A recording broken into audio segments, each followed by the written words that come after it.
Juiz de Curitiba mantém bloqueio de bens de Lula ao mandar processos da Lava Jato para o Distrito Federal. Isso mesmo, os bens do ex-presidente Luiz Inácio Lula da Silva continuam bloqueados, mesmo depois que o ministro do STF, Fachin, decidiu anular as condenações do ex-presidente.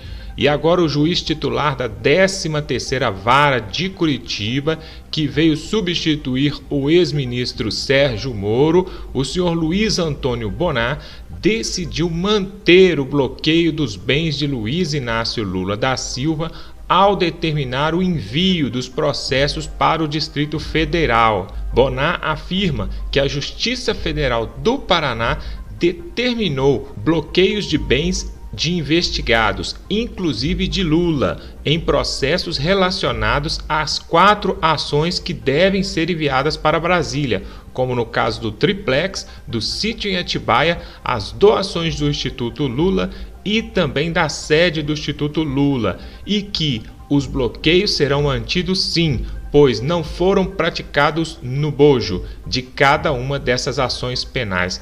Parabéns aí para o juiz titular da 13ª Vara Federal de Curitiba, o senhor Luiz Antônio Bonar, que não se contamina com essa justiça corrupta e continua ali mantendo a sua palavra, e agora determinou que os bens do ex-presidente Lula continuem bloqueados.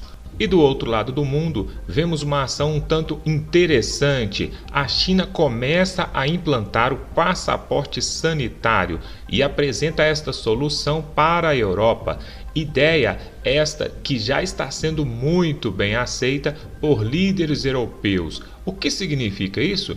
Significa que a China quer coletar todos os dados dos cidadãos europeus para gerar este passaporte sanitário através de um QR Code, e assim ela terá os dados e informações de milhares de pessoas em todo o continente europeu.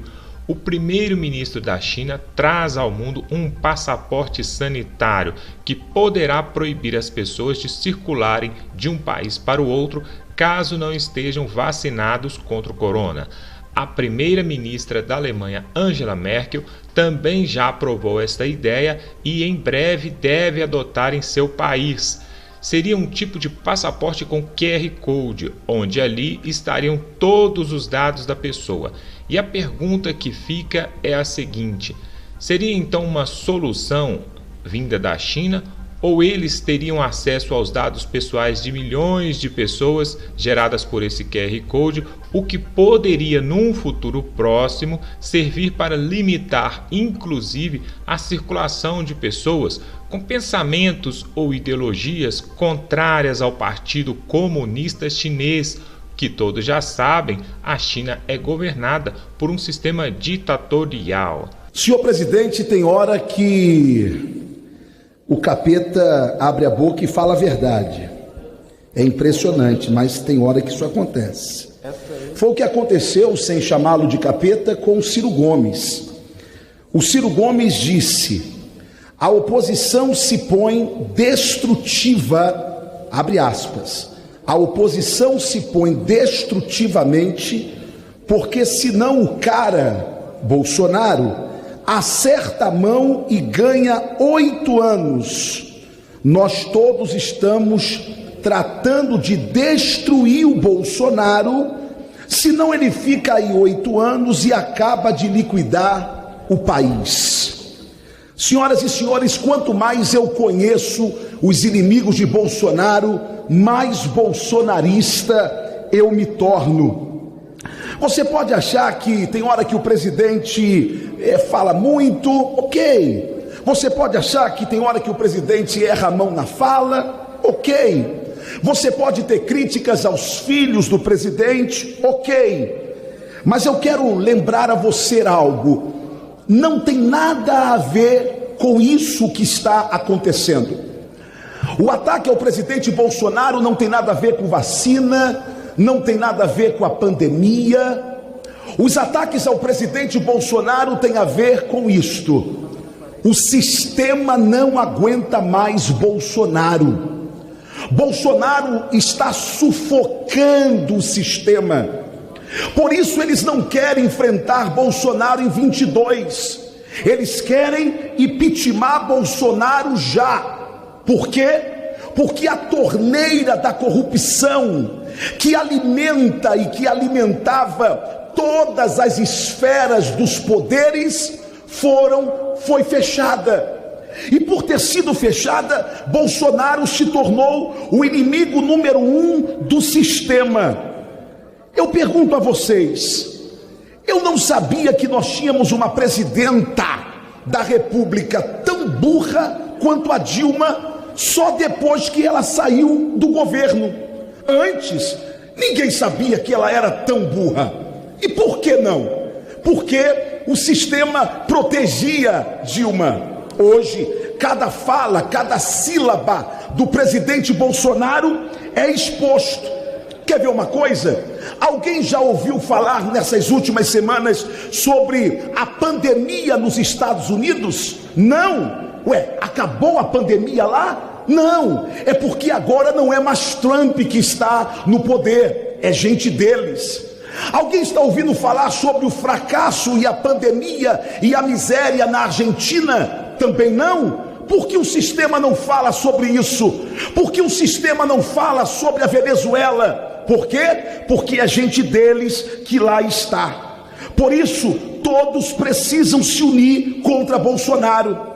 Alguém já ouviu deputados ou senadores da esquerda questionarem aos governadores onde estão os hospitais de campanha? Não, mas chamam Bolsonaro de genocida. E por quê? Porque na verdade, ou tira Bolsonaro agora, já, imediatamente, ou ele vai sufocar o sistema que se alimentou da corrupção durante todos esses anos, e aí eles todos estarão perdidos. Repito, quanto mais eu conheço os inimigos de Bolsonaro, mais bolsonarista eu me torno. Um vídeo viralizou nas redes sociais, é verdade, eu recebi esse vídeo não sei de quantas pessoas, e depois eu repostei. Na gravação aparece um homem pedindo ajuda em Goiânia, num supermercado. Ele está com uma criança no colo, né? E ele chorava muito, desesperado. Várias pessoas se mobilizaram para lhe dar dinheiro e dizer que ele queria comprar arroz, óleo. E diante das imagens, né, outros ofereceram alimentos, algumas dinheiro, outros alimentos. Foi bacana a gente ver a solidariedade das pessoas. Diante das imagens, os usuários das redes apontaram que o desemprego e o lockdown têm prejudicado muitas famílias. Isso é verdade, né? E não foi só esse caso que a gente viu, não. A gente viu vários exemplos de pessoas desesperadas sem trabalho, não é? Sem comida, sem condições de botar comida, um prato de comida na mesa, né, dos filhos. Então, é de chorar o que está acontecendo. Após isenção, olha essa aqui, após isenção dos impostos federais, 18 estados e o Distrito Federal aumentam o ICMS sobre o diesel. Então, o governo federal foi lá e reduziu o imposto. Aliás, reduziu não, ele tirou completamente, ele isentou o diesel de impostos federais. E os estados, 18 estados do DF, ao invés de fazerem o mesmo, fizeram exatamente o contrário. Elevaram o percentual do ICMS, que é o imposto estadual, sobre o diesel. Também isento de impostos há 2 semanas, o botijão de gás terá elevação de tributos estaduais em 12 estados no DF. Segundo o ato do CONFAZ, que é o Conselho Nacional de Política Fazendária, que é onde se reúnem os secretários de Fazenda de todos os estados, apenas Bahia, Ceará, Maranhão, Minas, Mato Grosso do Sul, Pará e Pernambuco manterão o preço médio inalterado na segunda quinzena de março. Eu diria que é uma vergonha, né? O presidente da República, ele vai lá e isenta alguns produtos essenciais que têm impacto em toda a economia, de impostos federais, aí os estados vão lá e aumentam.